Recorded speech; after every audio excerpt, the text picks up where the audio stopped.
સુરત ખાતે આંતરજ્ઞાતિ લગ્ન મુદ્દે શંકરસિંહ વાઘેલાનું નિવેદન। લગ્ન એક વ્યક્તિગત વિષય છે, તેમાં પરાણે લવ જેહાદ જેવી વાત ન હોવી જોઈએ। પ્રેમને કોઈ સીમા કે ધર્મ નથી હોતા, ધર્મ ટેમ્પરરી હોય છે, તેમ કહેવું છે શંકરસિંહ વાઘેલાનું। ભાજપના કેટલાક મોટા નેતાઓની દીકરીઓ મુસ્લિમ પરિવારમાં પરાણી છે। આ અંધભક્તોને પૂછો ત્યારે શરમ નથી આવતી। પ્રેમના મામલામાં સમાજે લિબરલ રહેવું જોઈએ। મારા દીકરાને બ્રાહ્મણ દીકરી સાથે અને દીકરીને જૈન વાણિયા સાથે પ્રેમ થયો, તેમ કહેવું છે શંકરસિંહ વાઘેલાનું। અત્યારે હાલ જે દેશ અને ઇન્ટરનેશનલ વાતાવરણ છે, જેમાં ભારતનો રોલ એ દિશાવિહીન એક મૂર્ખો માણસ હોય ને જે દેશની વિદેશ નીતિ જેમાં પાર્ટી ન હોય, વિદેશ નીતિ કાયમી હોય, કોઈ પક્ષની ન હોય, પરંતુ ભારતીય જનતા પાર્ટીના આગેવાનોની તાજેતરની જે કંઈ એમની નીતિ રીતિ, એનાથી ભારત દેશની આબરૂ ગઈ છે। વર્ષોથી ઈરાનના સંબંધો ગીરવે મુકાઈ ગયા અને અમેરિકાની કઠપુતલી હોય, અમેરિકાના એક આટલા જે રાજ્યો ત્યાં છે એમાંનું એક રાજ્ય હોય હિન્દુસ્તાન, એવો દેખાવ થઈ રહ્યો છે।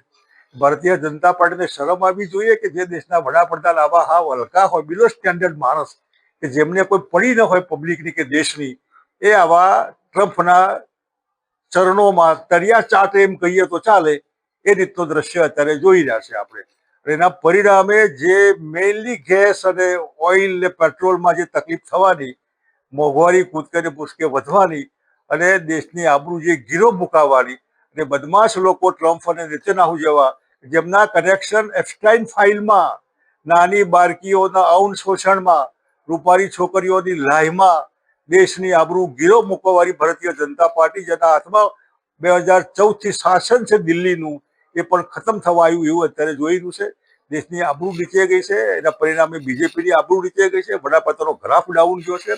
એની સામે જેટલી નિંદા કરીએ એટલી ઓછી છે। આગામી દિવસોમાં સરકાર જો ગેસ અને પેટ્રોલનો વિચાર નહીં કરે તો લોકોને હોટલો બંધ થશે, ગૃહિણીઓના ચૂલા બંધ થશે, મોંઘવારી કૂદકે ભૂસકે વધશે અને કલ્પના બહારનું દ્રશ્ય અત્યારે આપણે જોઈ રહ્યા છે।